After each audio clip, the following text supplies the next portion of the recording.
ഏ ആരത്?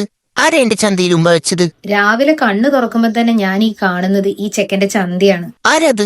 ആരാ എന്റെ ചന്തയിൽ ഉമ്മ വെച്ചത്? ഓ, മമ്മയായിരുന്നോ? ഞാൻ കരുതി അടുത്ത വീട്ടിലെ സൂനു ആണെന്ന്. ഓ, ചുമ്മാ വെറുതെ കൊതിപ്പിച്ച്. ബെഡിൽ നിന്ന് എഴുന്നേൽക്കുന്നതിന്റെ മുന്നേ ബോയ്ക്ക് ഇതേ രാവിലെ ഇതുപോലെ കുറേ പുന്നരക്കളികളുണ്ട് കേട്ടോ. ഒരു 5 മിനിറ്റ് എങ്കിലും രാവിലെ ചേട്ടൻ ഇതേ ഇതുപോലെ ഒന്ന് പാമ്പർ ചെയ്യണം കേട്ടോ. ഇല്ലെങ്കിൽ ആൾക്ക് ബെഡിൽ നിന്ന് എഴുന്നേൽക്കാൻ നല്ല മടിയാണ്.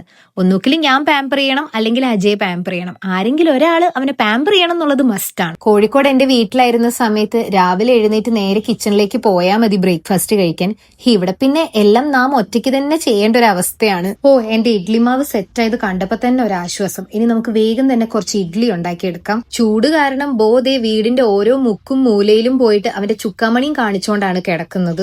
ആരോ ബേബിക്ക് പിന്നെ എത്ര ചൂടാണെങ്കിലും ബെഡ് കിടക്കുമ്പോഴാണ് ഒന്ന് സുഖമായിട്ട് ഉറങ്ങാൻ പറ്റുന്നത്. ഉച്ചയായപ്പോ ഞാൻ ദേ പിള്ളേർക്ക് ക്യാരറ്റ് കൊടുക്കാണ്. എന്തെങ്കിലും ഒരു വെജിറ്റബിൾസ് ഈ സമ്മർ ടൈമിൽ ഡോഗ്സിന് കൊടുക്കുന്നത് നല്ലതാണ് കേട്ടോ. ആരോ ബേബിക്ക് ഇനിയും ക്യാരറ്റ് വേണം. അതിനാണ് ഈ കിച്ചണിൽ ഇങ്ങനെ കുത്തിയിരിക്കുന്നത്. ഇനി ഞാൻ പോയിട്ട് എന്റെ ലഞ്ച് കഴിക്കട്ടെ.